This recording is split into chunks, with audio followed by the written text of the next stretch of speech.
Pop Culture Pastor.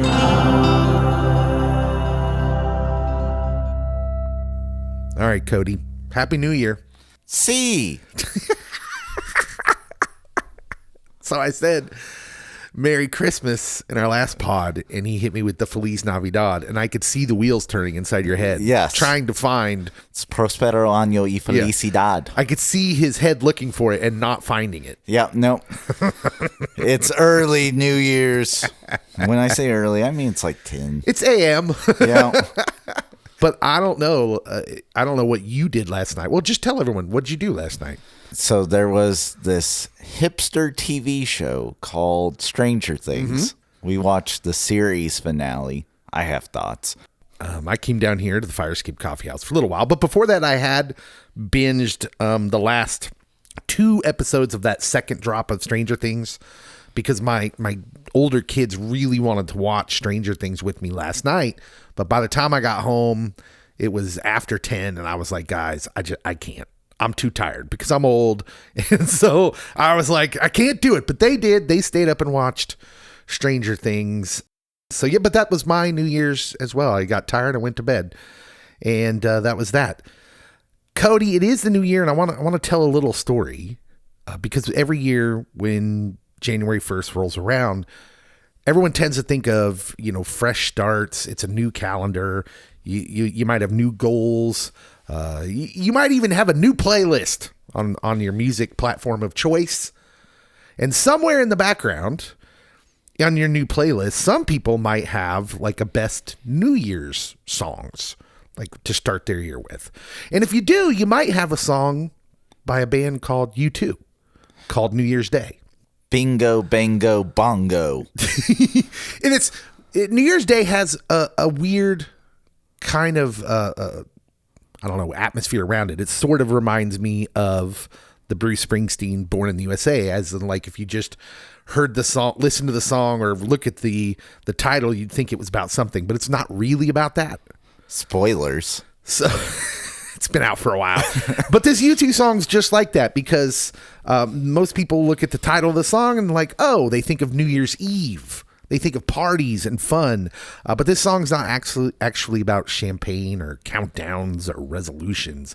It's about oppression because Bono, right? Yeah. Our friend Bono is very tuned in to the oppression going on in the world. So in the early 80s, the story goes, Bono was watching news coverage of the Polish Solidarity movement. One does. Which, of course, you remember very vividly as an 80s kid. But it was a group of workers pushing back against the communist government who were risking their lives, demanding some basic human dignity and rights. People were being arrested, families being separated, freedom being silenced. And Bono did what Bono did.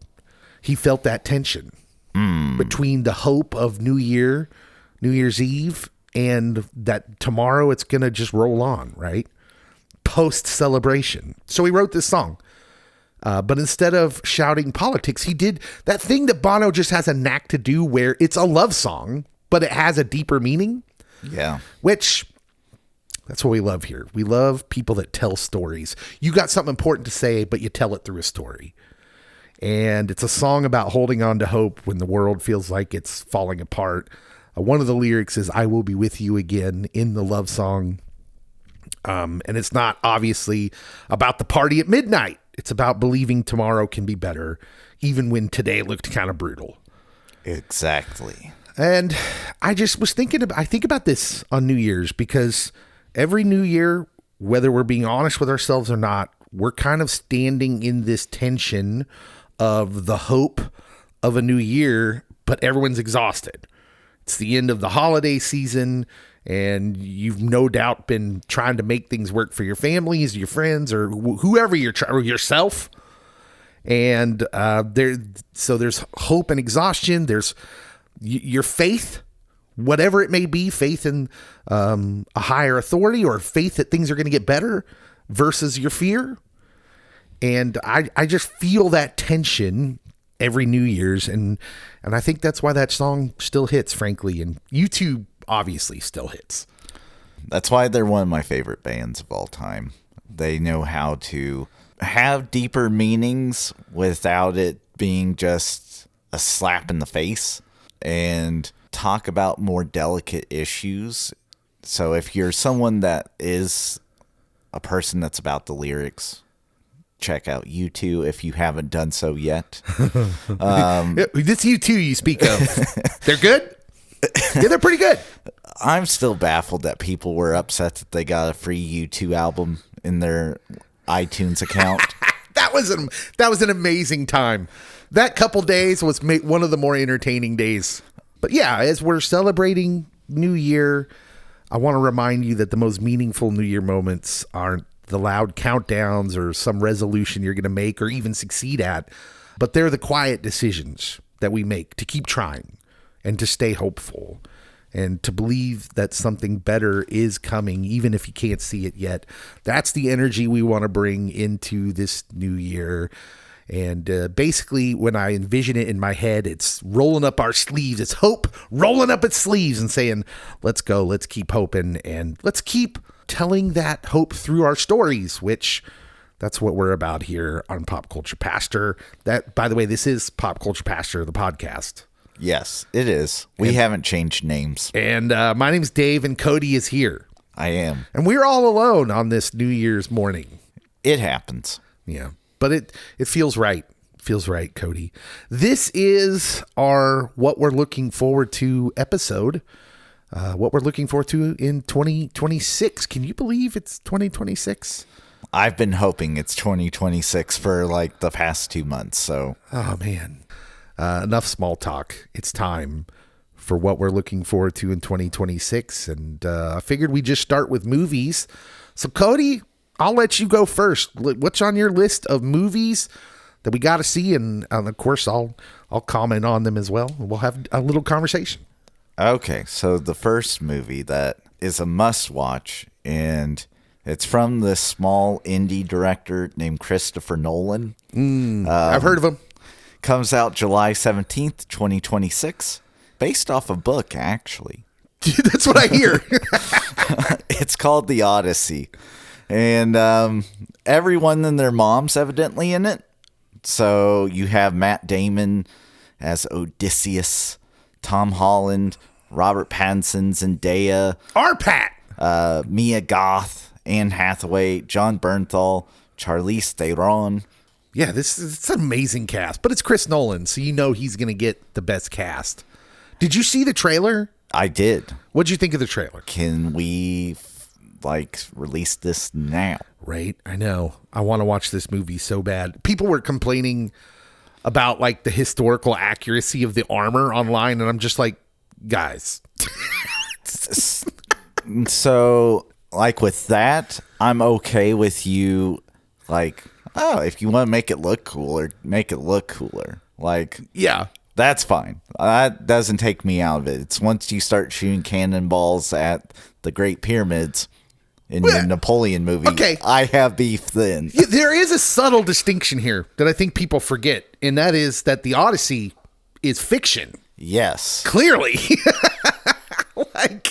This is not, what do you mean historical accuracy of the armor? Are you implying that the Trojan War was real? Because historians don't know that. Some of them think it could have been, but clearly the events depicted in the book aren't real. They're all real. I haven't seen a Cyclops, have you? In Hercules, I think it was the Kevin Sorbo Hercules that had Cyclops. Otherwise, it was Xena Warrior Princess. I mean, you can't go wrong with either one. They were on back to back. They were amazing, if we're being honest, for the time. Hey, remember when everyone liked Kevin Sorbo? Yeah, I do too. Vaguely. Lucy Lawless.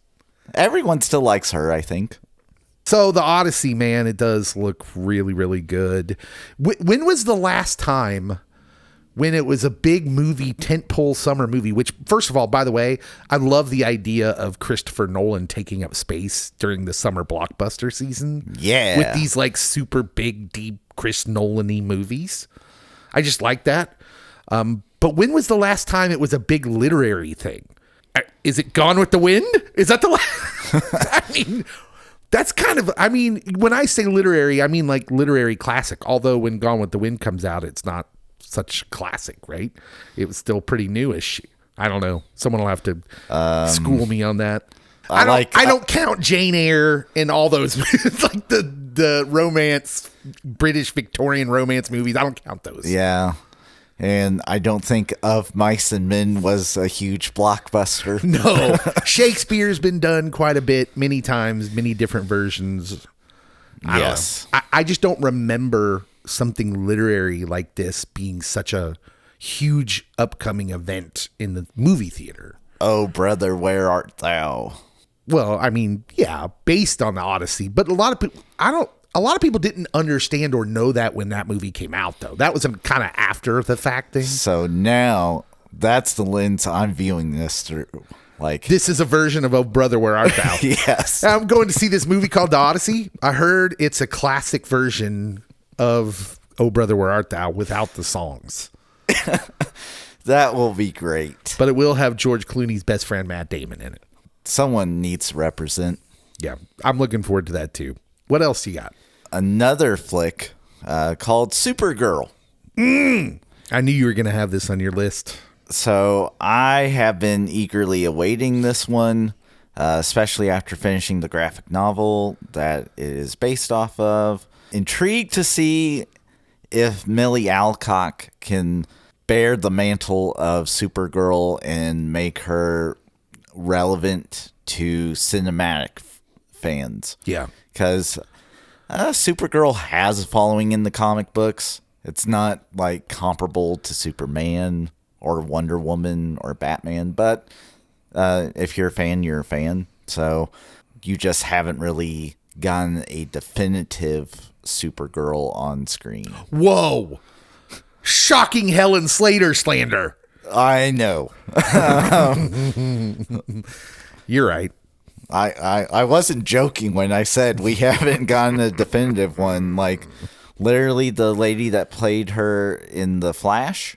She was good. She was good. But that was the best part of that movie, probably. It was a lame duck performance. I know. And she's done a couple of interviews since. I feel so bad for her. I don't even remember her name right now, but I feel bad for her because she was like signed this big deal to reprise that role.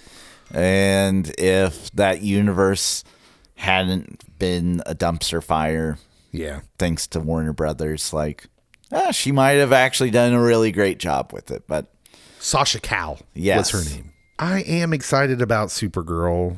I'm at a point now where I'm really kind of bitter by the online discourse around James Gunn and DC and the Snyder people, because it's all so fake rage bait type stuff where you either got to believe Superman was just the most amazing movie ever put to film or it's the worst thing ever, when it's like neither one of those. Can we just live in reality, please, where we don't have to be right and just enjoy stuff? So Superman for me was the best comic book movie of the year. Yeah, I agree. And that's like as far as I'm willing to go. Like, it was a super fun experience. And if you said, that was the most fun I had at the movie theater, I hear you. I'll go with that.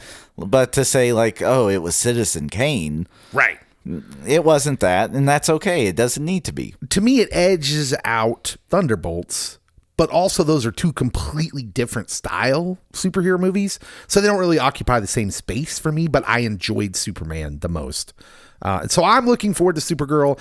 I kind of want it to be amazing, just to, so it flies in the face of all the people online who just rage anything James Gunn, which my opinions about James Gunn are widely documented here on this podcast. He's not my favorite, but I enjoy some of the work he does. And I enjoy the kind of lighter tone superhero stuff that he does. And so I'm looking forward to Supergirl. I'm looking forward to Jason Momoa as Lobo, who he should have always been. And I enjoyed what little we got of Millie Alcock and Superman. And I'm looking forward to, like you said, can we get an entertaining version of Supergirl on screen? That's what I want. This next movie is one that my dear friend and Geek at the Round Table, Scott, will appreciate. It is called The Hunger Games: Sunrise on the Reaping. Yeah, I almost put this on my list, but I knew you'd have it. Joseph Zada will play Haymitch. This is Haymitch's Hunger Games. McKenna Grace is in this, which she has played the younger version of everyone ever. Maya Hawke is in it. Elle Fanning. Jesse Plemons is supposed to be in it. And Ralph Fiennes. And Glenn Close is supposed to be in it, so I'm here for it. You know, what's funny is the original Hunger Games movies came and went. Oh, they were... Yeah, I read the book. Cody, I read the book, and I have... Cody's opinions also well documented on the Yes. pod. My wife was a big fan of the books, and so I watched all the movies. And I wasn't... I was just kind of neutral on it. I was like, okay. I didn't mind watching the movies. They were a decent diversion. It wasn't until the Ballad of Songbirds and Snakes where I was like, it engaged an interest for me. And we did a review on it. And I thought, man, that movie was pretty good. And so... They know how to do prequels. Yeah, I'm cautiously optimistic about this one. What else? Next movie is Dune Messiah. I have been watching this Dune saga forever. Right? And so now I have to see the end. I'm not even sure if this is the end. Does it ever end? No, there's tons of books, I think. It never ends. But they get progressively weirder because it was 60s and 70s sci-fi literature. I am ready for Chalamet to be Lisan al-Gaib. Which Javier Bardem just screaming that. Can you say that again, please? Lisan al-Gaib. Oh. That's amazing. Which, yes, that Javier Bardem said it enough that it's now a part of my lexicon. So it's a slow burn. So I haven't watched any of them, and I should because I actually like slow burns. I've been telling everyone to watch Pluribus, which you have. People do love online, but it's also supremely hated online because it's the slowest of slow burns. And I don't know if you've noticed, but we live in an on-demand culture. We do. People not fans of the waiting. But I should watch Dune, but I've still got PTSD from the 80s version, which was terribly boring. The next one, and very important for you Disney Star Wars fans, The Mandalorian and Grogu. Oh, man. Are we nervous about this? Not really. Everything Star Wars makes me nervous. I'm looking forward to it. I think that there's very few things that you could do that would be like, oh my goodness, you completely ruined this whole franchise. Right. This does seem to be ruin-proof, the Mandalorian stories. And besides Grogu, is it Babu Freak that's in this one as well? So you got two little cute things, and that's going to drive up all the merchandise sales. So what's Babu Freak? Is that a new dance craze? it might be. Jon Favreau, I think, is directing this. I believe so. Which it's his first, sitting in the director's chair for the first time in a while since maybe, what was it, The Lion King? Did he do that? The Lion King remake. So I don't know. Like I said, Star Wars makes me nervous these days, but the fact that it's Mandalorian makes me feel, because it's sort of a space western. Yes. And he's sort of a James Bond-like character where you can just, him and Grogu, you can just put them in any sort of story now. Some of them might be good, some of them might be bad, but it doesn't even matter when it's the next one, because it could be good again. It's not so much about the ongoing story. However, it's Star Wars, so I don't know if they're gonna try and connect this to anything. I don't know if they need to, but I am interested to see what they do with it. And it's got some big names in it. You got Sigourney Weaver, Jeremy Allen White as the voice of a Hutt. Yeah. Which is interesting, but all right. Yeah, I'm in. We will definitely review this movie on the pod. So I only got 2 movies left in the official movie category. The next one is 28 Years Later, The Bone Temple. If you watch 28 Years Later, you get introduced to this guy that has a shrine built made out of bones. It's definitely one of the more interesting scenes in it. Sounds delightful. And also Ralph Fiennes. And so it's now telling you the backstory of the people that live around this bone temple and how the bone temple came to be. So I know people liked it.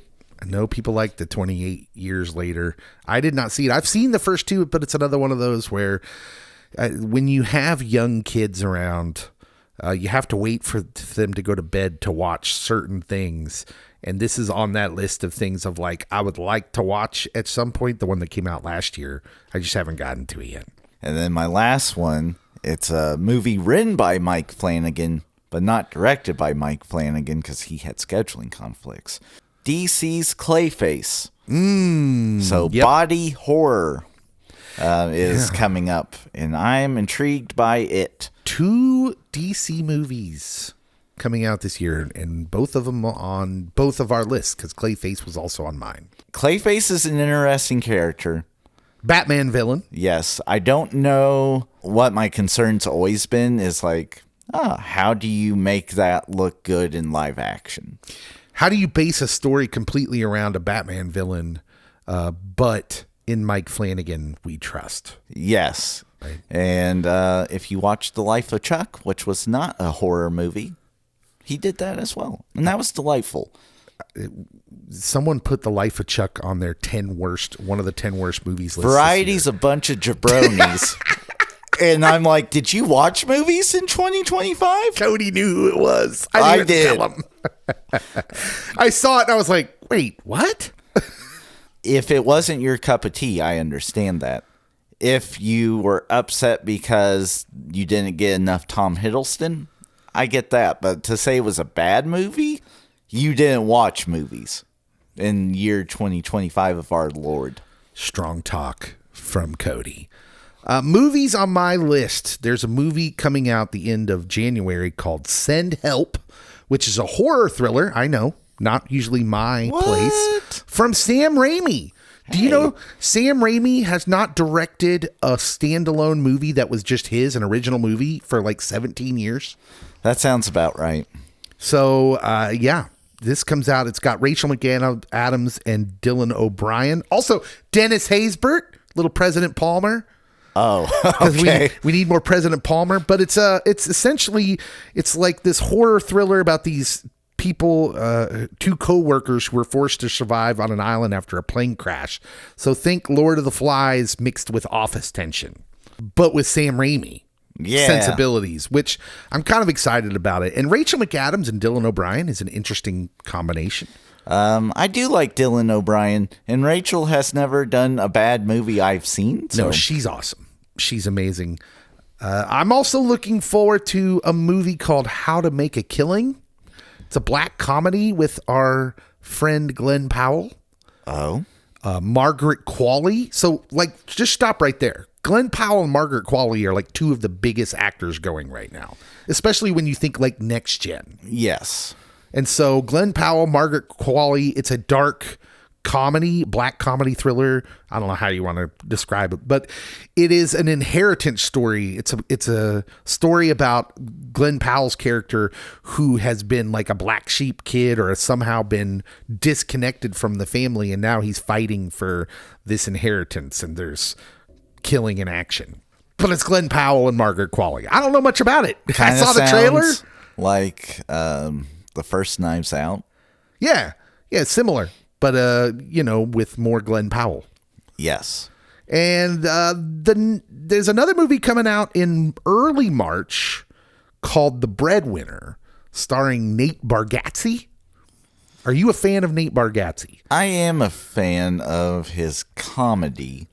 Did you see the trailer? Is this where you're going? No, I have not seen the trailer. I liked 2 of his sketches in SNL. I feel like he's just Nate Bargatze. Yeah, so Nate Bargatze is very interesting. First of all, I love him. I love watching his stand-up stuff. But there's something you need to understand about Nate Bargatze. He's funny. He can craft a joke. Obviously, you got to be good at that to do what he does. But he's really, what makes him the best is the delivery. And it's very subtle. And so I'm wondering how that's going to translate to a movie. And the trailer did not do that any favors. The trailer is one of the worst trailers I've seen so far for movies this year because it's really hard to show the funny parts. So when you're doing a comedy, the funny parts have to be in the trailer. And if the funny parts are more subtle delivery style, think Big Lebowski. What made Big Lebowski funny was this very subtle deliveries and inside things where you have to watch that movie a couple times to really find some of these funny comedic things, both because the Coens just have a really interesting style, but because it wasn't a slapstick comedy. And neither Nate Bargatze is not a slapstick comedian, but everything that made the trailer was all the slapstick stuff that they must have put in the movie and thought that that's what they needed to put in the trailer because all the other stuff might have been too heady. Anyways, that's my hope because the trailer was terrible. I kind of want to watch this just to see if it's as bad as I think it might be. It's billed as a family comedy, think heartfelt situational humor, but the premise is a dad has to take over a home while the wife chases her career, and it's ripe for, that relatable parent humor by the dad who has to do things dads don't usually do, which has been done many times, but I don't know. I'm going to give it a chance because I like Nate Bargatze. Next movie comes out in March. March is a big month, by the way. Project Hail Mary, which was one of my favorite trailers I've seen for the movies this year. Sci-fi adventure based on an Andy Weir novel who also wrote The Martian. Loosely based on my real life story. Yes. Don't ask him about the poop potatoes he grew. This stars Ryan Gosling. This people rave about this book. In fact, my wife just keeps hounding me saying I have to read the book before the movie comes out. Which that's a dangerous game. I know. I did it with the Hunger Games famously. Don't do it. But it's Ryan Gosling as a lone astronaut trying to save the Earth. The trailer was massive, dude. The trailer was so good. It's the most viewed non-sequel trailer ever in its release week. So, yeah. Another movie. This one's really interesting to me, Cody. Masters of the Universe. I'm vaguely familiar with that franchise. A live-action reboot of the classic He-Man franchise. And I just don't know, Cody. I don't know. Is Dolph back? No Dolph. Nicholas Galzatine. That's not Dolph. Prince Adam / He-Man. Our friend Jared Leto is Skeletor. It's Morbin time. And I don't know how do you do that sort of acting with Skeletor? Did Jared Leto take the skin off his face for this? I don't know. He wasted away to bones. You've got Idris Elba. The women for the roles of He-Man's friend Teela, and then of course Skeletor's friend Evelyn, which the names I just don't know how this works live action, but just go with me. I think the women casted are perfect. Teela is Alison Brie from Community. Hey. Right? And then Morena Baccarin from the Deadpool movies is Evelyn. Also perfect. And I'm just like, I can't believe I'm sitting here in the year 2026 saying that's perfect casting in this He-Man movie. I'll have to see how He-Man is acted out because I don't know that guy. But oh man, dude, it was so good when we were kids. But I just don't know how you do this in live action, and I'm very excited to try and see what happens. And if Orko is in it, I need some Orko. The next movie, there's not a lot of information on this movie. It comes out June 5th. It's a movie called Power Ballad. Have you heard of this? It stars Paul Rudd as a past his prime wedding singer, and he meets a fading boy band star played by one of the Jonas Brothers. they're like, they do a gig and they just happen to meet each other, but the two bond over music in a late night jam session. But when the Jonas Brother character turns one of Paul Rudd's songs into a hit that reignites his career, this movie sets off on Paul Rudd's character setting out to reclaim the recognition he believes he deserves. It's one of these sort of dramedy looking things, which I think Paul Rudd is dangerously underused for. I think he's really good at the kind of dramedy stuff. So, have you seen Friendship? No, I have not. Okay, so that's Paul Rudd. Oh yeah, it's Paul Rudd and the weird guy. And the weird from guy. Detroit. Tim.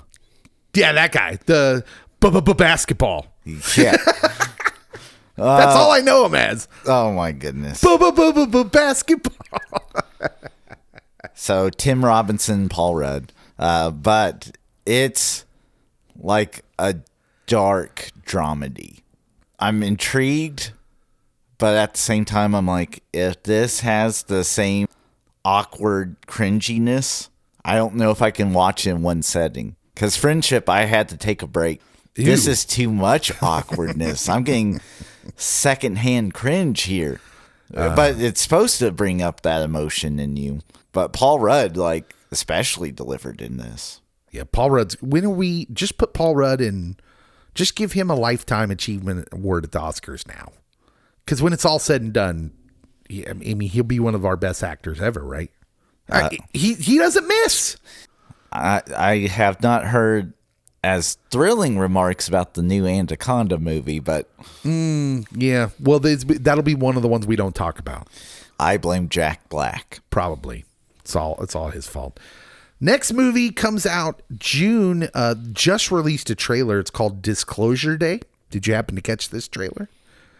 This sounds made up. It is not. Steven Spielberg directing yes. a movie about the release of by the government of UFO existence. Yes. Hence the Disclosure Day, starring Emily Blunt. Also, Josh O'Connor, who we just talked about in the Knives Out film. Emily Blunt is a weather woman from KC. Yeah, it was the trailer. It has me interested. Coleman Domingo also in this, and it's Spielberg and aliens, right? This is can't miss, and with a little bit of a kind of parallels, maybe real world stuff of the government letting some information out, blah blah blah. Which I have my own thoughts about that, but because I do not think it's aliens. It's aliens. But we'll see how Spielberg does it. Spider-Man Brand New Day. You wondered if I was going to say a Marvel movie, and I am. But I'm going to tell you something about Marvel. Maybe not so much Spider-Man Brand New Day. This one will be directed by Destin Daniel Cretton, who did I believe it was the Thunderbolts movie. Yeah. And Tom Holland, of course, that crew, Zendaya, Jacob Batalon. But Sadie Sink also in this. You got John Bernthal's Punisher, Mark Ruffalo, the Hulk, is going to be in this movie. And so I am cautiously optimistic for Marvel still. The one that makes me very nervous is Avengers Doomsday, which comes out next December. For me, Marvel is not a must watch the first weekend. Wow. But of course you have to, because we do reviews. We do pods. But I hear you. Where before it was, I really need to watch this before all the spoilers get posted. And now I'm like, well, maybe a spoiler will inform me if I need to watch it or not. They're doing this weird teaser trailer release thing where they've made multiple ones and they feature one character doing nothing. And I think it's a weird choice. They better, like, when the real teaser comes out with like actual scenes from the movie, they better kill it. These trailers are weird. And if I don't see something cool soon, I'm just going to keep getting more concerned. I have one more. It comes out November, December, somewhere in there. Narnia, The Magician's Nephew, done by Greta Gerwig. Of course, based on the 1955 novel, The Magician's Nephew, which was the sixth published Narnia novel, but chronologically is the first. It was a prequel. You're talking about the books by Clive Staples Lewis. That would be him, C.S. Lewis, and starring Daniel Craig as Uncle Andrew, Emma Mackey as the White Witch. Carey Mulligan is also in this movie, and I am cautiously optimistic again. Greta does a good job usually. Because I feel like The Lion, the Witch, and the Wardrobe, which came out, what was that, early aughts? Either late 90s or early aughts, yeah. I felt like that one was pretty good, but the ones after that sort of let people down. And so I'm Greta Gerwig, obviously a very accomplished director coming off the Barbie movie, and I'm very excited about it. I know people, like, there's all sorts of rumors that Meryl Streep is the voice of Aslan, which I know people are all up in arms about, but a story is a story, and it doesn't really change anything of the beats of the story. Take that for what you will. But I do understand that this stuff happens when you start messing with canon of these beloved stories. My only thing is if Aslan is voiced by Meryl Streep, is it a female lion?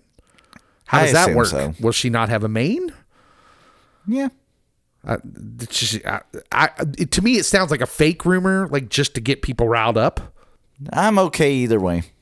But we'll see. But I'm looking forward to it no matter what, because I just like Narnia. I like the Narnia stuff. All right, TV. I'm familiar with this. Cody, what are you looking forward to? TV shows, streaming shows, etc. Okay, so the first one, I guess I'll go in chronological order of their release, most likely, because a couple of these don't have official release dates yet. Mm-hmm. First one is the second season of The Pitt. Yeah. Is that out now? Is it already out? It comes out January 11th. Okay. So, like, all the buildup is happening right now. The first season's out, and you can watch that. Just binge it. Everybody's binging it, like watching it again to get ready. I don't know if you really need to rewatch all of it again. It's like ER, right? Yeah. Do you really need to rewatch ER? So it was... I would compare it to ER meets 24. Okay. Because all of season 1 happens in one day. And it takes, each episode is 1 hour of working in the ER. So that is an interesting premise. It also sets up the tables for a nice crossover with 1 hour with a new 24, where Jack Bauer shows up at the hospital, shoots Noah Wiley in the kneecaps to get information. Anyways, that's just in my head. I'm waiting for George Clooney to try to cash in on this gravy train. Well, he's got to be in it, right? At some point, him and Noah Wiley are dogs, man. I like to think they are. I don't know if that's factual or not, but I like to think they are. In my head, they're best friends. Everyone and their mom loved The Pitt. Mm-hmm. I was reluctant to watch it because it had so many positive reviews. And then I was like, oh, this actually is really good. Cynical Cody. Cynical Cody. So, yes, The Pitt Season 2. If you haven't watched Season 1, HBO Max, binge it. Watch Season 2, January 11th, episodes start dropping. Next one, it's an Apple TV series, and one I think that we might be doing a watch-along on. My fingers are crossed. January 28th, Shrinking, Season 3. You got the same cast and crew, but add in Michael J. Fox. Oh, man. Tears will happen. Oh, man. I don't know if I'm ready, dude. Shrinking's such a great show. It is, and I will be rewatching Shrinking. When was the last time Harrison Ford was this good, acting-wise? It's been a long time. Indiana Jones and the Last Crusade. Maybe the what were the Patriot Games? Those movies. Oh yeah, I think he was still in his peak in those movies. But man, he is so good in this show. If you want comedy that will make you cry, check out Shrinking, Apple TV. Written by Bill Lawrence? Yes. Ted Lasso guys? Bill Lawrence, and there's also a familiar face from Ted Lasso. Yeah, who is also on the writing team of both. Yes. So I guess I should also give an honorable shout out to Scrubs. It's coming back. Yep. Bill Lawrence? So I didn't have that on my list, but I am looking forward to that. Is Bill Lawrence the new Taylor Sheridan? That sounded weird to say. Taylor Sheridan before Taylor Sheridan? Yeah, it's completely different styles, obviously. Cougar Town. I think it's also a Bill Lawrence joint. That's wild, by the way. There's some diverse humor with Bill. The next one I have does not have an official release date, but late summer 2026, and it is Lanterns. Oh boy. Oh boy. Like, there's this weird, it's so weird to be nervous about everything Marvel, but DC is like, I'm so excited for Lanterns. Yes. You look at the cast, it's solid. It's got Coach. I was going to say, Lives. your favorite Coach is Friday in Night it. Lives, Friday Night Lights. And I'm intrigued because we haven't gotten good Lanterns live action anything. So burn, Ryan Reynolds. Burn. I feel like, well, I mean, is Nathan Fillion's Guy Gardner the best on-screen Lantern we've seen so far? You betcha. It's just wild to hear it. Say it out loud, because when I saw the trailer and that hair, I was like, nope, don't do this to me. And James then Gunn. it was great. It was. He's the best. He was Guy Gardner. In all seriousness, I will tell you what looks good about this show that I'm optimistic about is that with Superman and Supergirl, Woman of Tomorrow, that's coming out. Yes. You're seeing kind of roughly the same James Gunnish kind of vibes. The Lanterns thing looks like the first thing that made Marvel so successful, where each movie franchise or whatever could be a completely different feel and genre while fitting into the same universe. And that's what I'm hopeful for with Lanterns, because it looks very almost True Detective-y. Yes. And so I think you're going to see a lot of unique storytelling with Lanterns and Clayface. Jury's out on Supergirl because I thought it just looked like a space movie, and everyone's like, oh, it looks like a James Gunn movie. And I'm like, okay, it might be, it might not. Like, we'll see. But my only thing with that Supergirl teaser was I'm okay with it being a space thing, but some of those actually, I mean, there was one of the first things you see, I'm just like, is that Nowhere? That looks like Nowhere in the Guardians movies. I mean, it looks just like it. It looked like Space Odyssey 2001. It's space. Make it distinctly different. You can do whatever you want. It's space. We don't know what it looks like. I know what it looks like. Right. It looks like how James Gunn has already presented. I know. And then the last one I have, and this is rumored to be mid to late 2026, from season 4. Oh, also a watch along. Yes. And so hopefully we finally get answers, because I don't think that you can go, like, you might be able to get to season 5. I don't think you can get past that with us just slowly teasing it out. Like, now things actually have to be rolling. Yeah. If there's going to be a season 5, then by the end of this season, there has to be a framework in place of what's going on and how they get out. They have to have a plan. You know what I'm saying? Or that they're all dead. It's not lost. Okay, here are the TV shows / streaming things I'm looking forward to. Against my better judgment, again, I'm going to go with a Marvel show. Daredevil Born Again Season 2. I still need to watch Season 1. I think comes out maybe February, March, somewhere in there.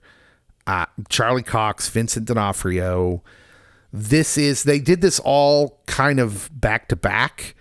And there were all sorts of rumors they had major creative problems and had a full creative reset. And I think they sold us a bill of goods. You know what I mean? That saying with the first season, because the idea was that we were going to get some of the old story in that first season, but then they replaced a lot of it with the new creative reset. I think that was a lie. I think that whole first season was the old story. That's what I'm hoping, because it was underwhelming.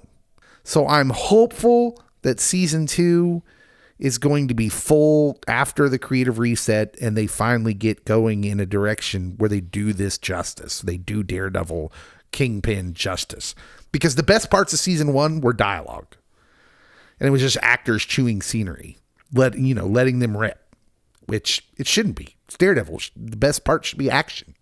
2 shows from the Game of Thrones universe make my list. House of the Dragon season 3. Hey, I've seen the first 2 seasons of that one. Yeah. What did you think of season 2? Was it better or a step back from season 1, in your opinion? I feel it built up good, and then it didn't really stick the landing for me. Yeah, there's this thing that I'm nervous to talk about with Game of Thrones just as a story, where I'm worried that the buildup might actually be better than when they deliver the full punches of the story, because it was, obviously, famously, Game of Thrones ends horribly on HBO. And hasn't ended in the real world. And House of the Dragon, where you're building up to this war, this dragon war, essentially, this war for the crown and the throne.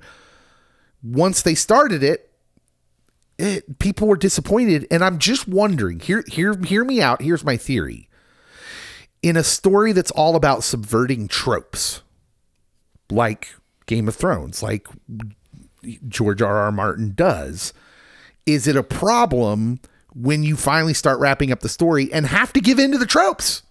That's how you end a story. An ending to a fantasy story is by definition going to be tropey. Yeah. In order to, if you want to do it in some way that satisfies everybody. Because here's the problem. The reason tropes are tropes is because we like them. Or do we? So I don't know. I just don't know how this works for once you get into the main thrust of the story.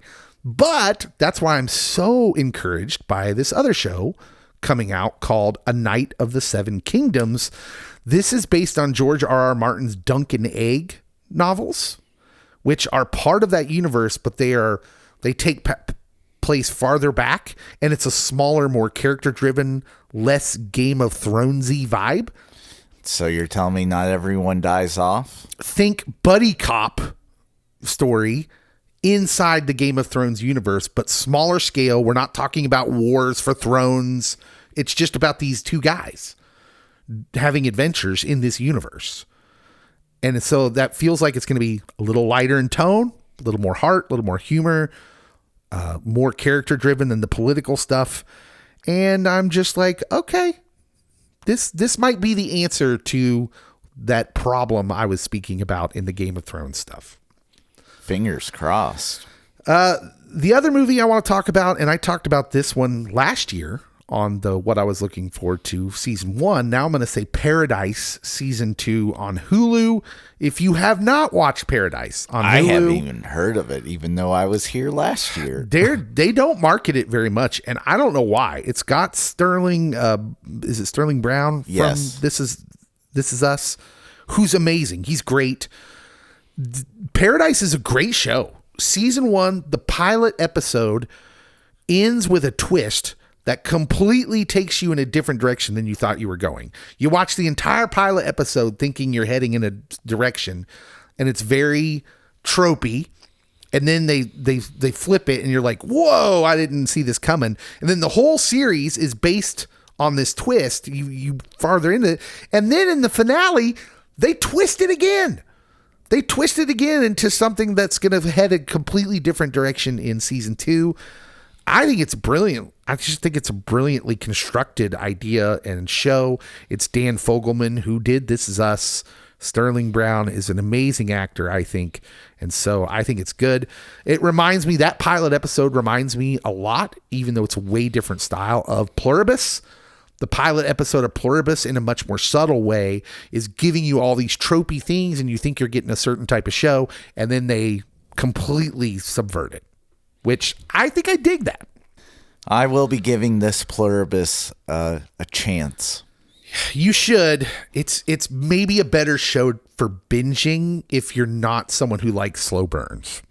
My wife is not someone who likes slow burns. Right. So binging it might be better. One Piece season 2 on Netflix. Hey, which we did a one-shot episode. We did. On One Piece. This is another watch-along candidate, I think. Netflix and we're going to release it all at once. Shenanigans kind of messes with the watch-along. Yeah, that is the problem. But this is the live-action continuation of Netflix's most successful anime adaptation ever. And it was great. It breaks what some fans call the anime curse.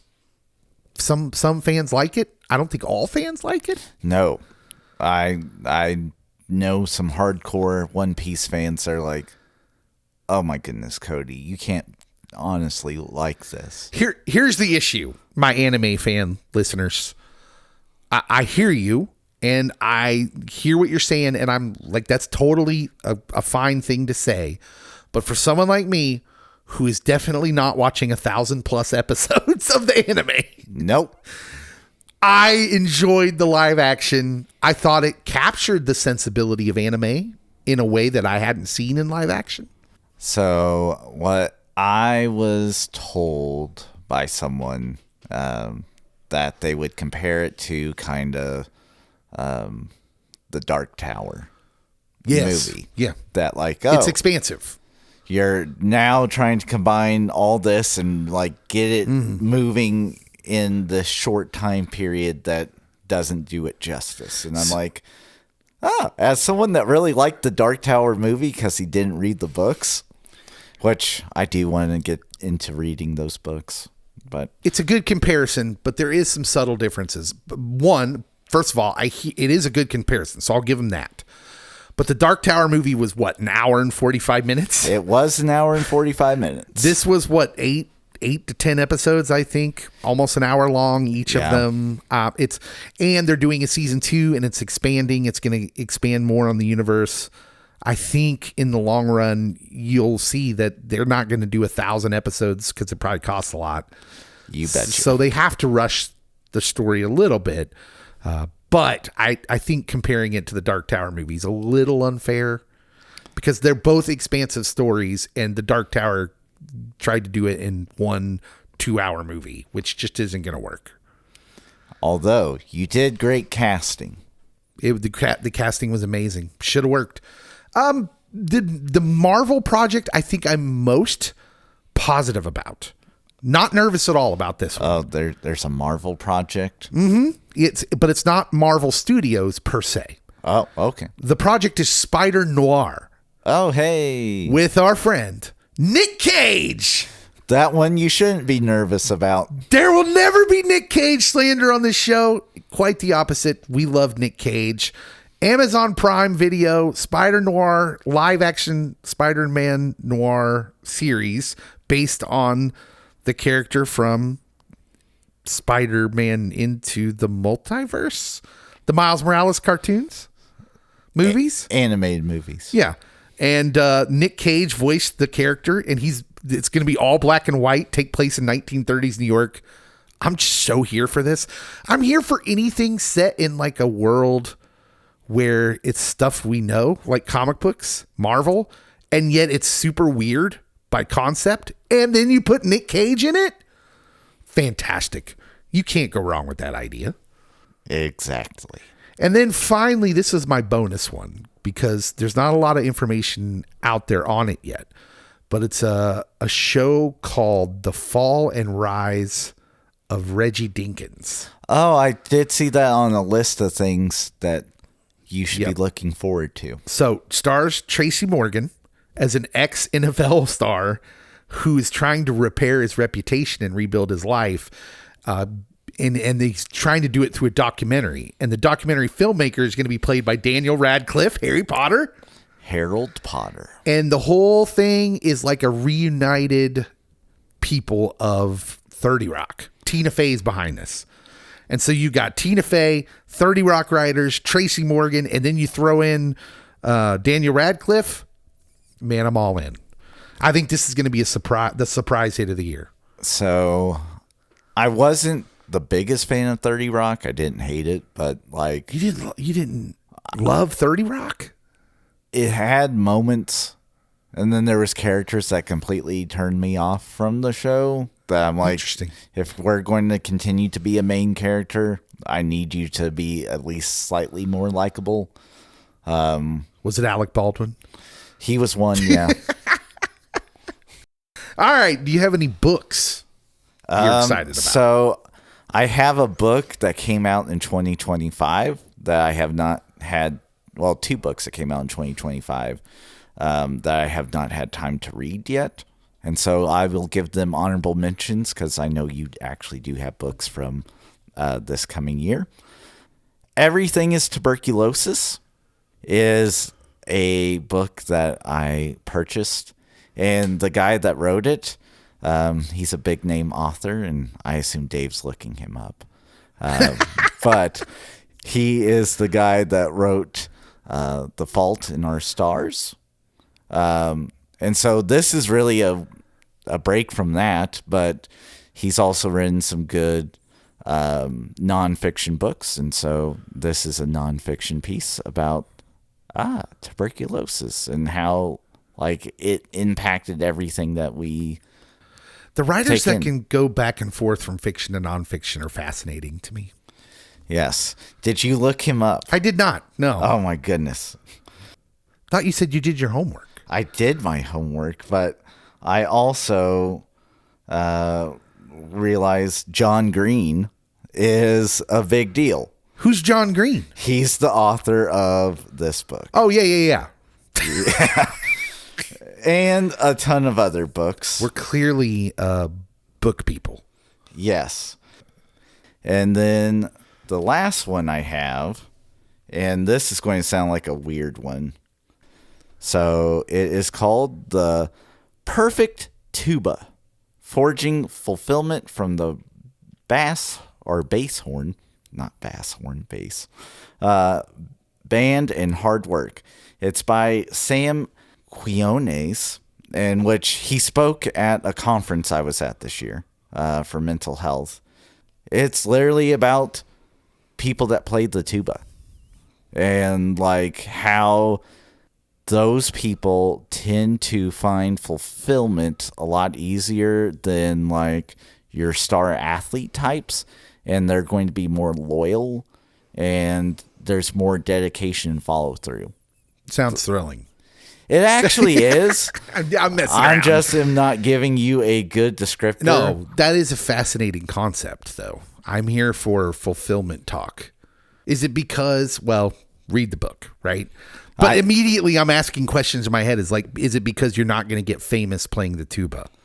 Like he lists the most famous tuba players, and I'm like, Right.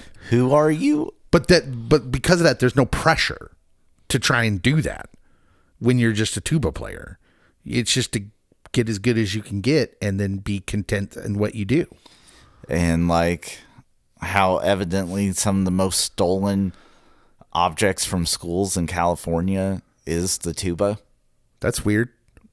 It is. What are you guys doing with those tubas?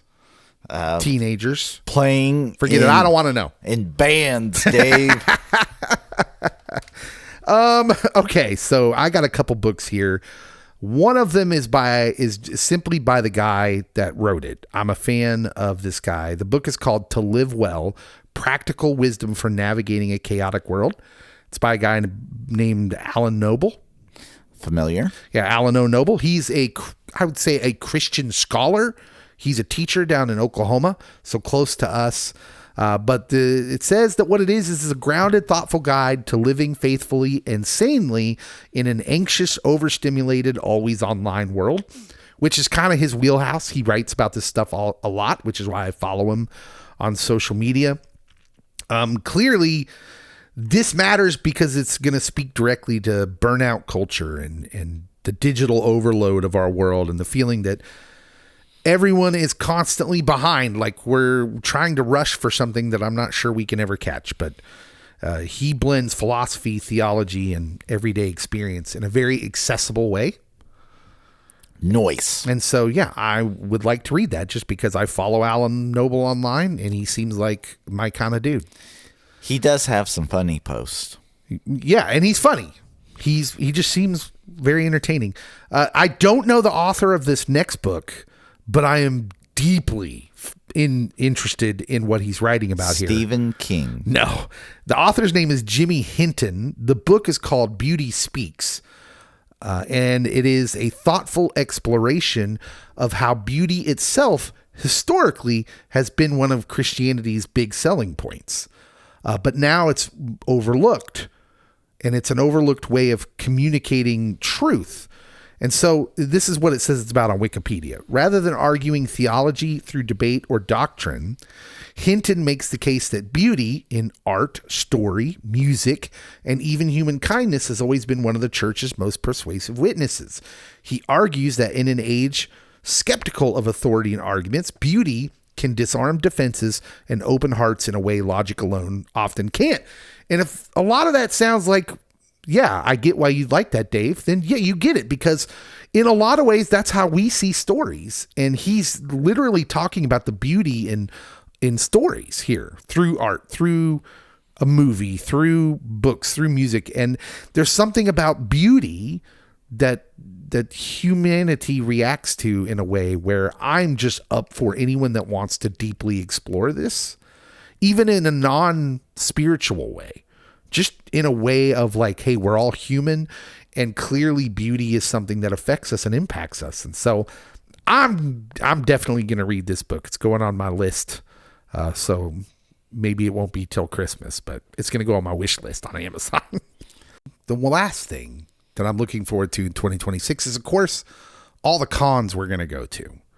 I know the first con we'll go to, the first couple cons we'll go smallest to largest, right back to back. And that is, we go to Garden City's BusterCon. BusterCon. It's the mascot for the community college there in Garden City, Kansas. But our friend William invites us to that. I'm excited. And yeah, very excited. We went last year. It was wonderful. So we'll be there in February, the end of February. And then, of course, in March, we go to Planet Comic-Con, which is the biggest con we go to in Kansas City. It's gigantic. And we're going to go there. We've also we're going to Omaha again. Omaha. Comic-Con, Nebraska in early August. And then, of course, we'll probably go to Wichita at least a couple times. I'm hoping to get to some of the other places around Kansas, Topeka, Kansas City, or Topeka, Lawrence, maybe even. I don't know. But Springfield, Missouri. If you got a Comic-Con near you that you would love to see us at, then let us know, because we would love to come, because that's what this is all about. We just want to have community with our listeners. And this is what our goal was to do something that created community instead of dividing people, which that's our way of fighting the division in the world. If you have a way for us to go to San Diego, we'll see you there. Whose couch will we be crashing on to go to San Diego Comic-Con / and or New York? And also get us a booth. Who's going to pull some strings to get us a booth at San Diego Comic-Con? Let us know. You can DM us. You don't have to put that in the comments below the post. You can also. I'm not opposed. Let us know what you're looking forward to in 2026. We'll see you next time.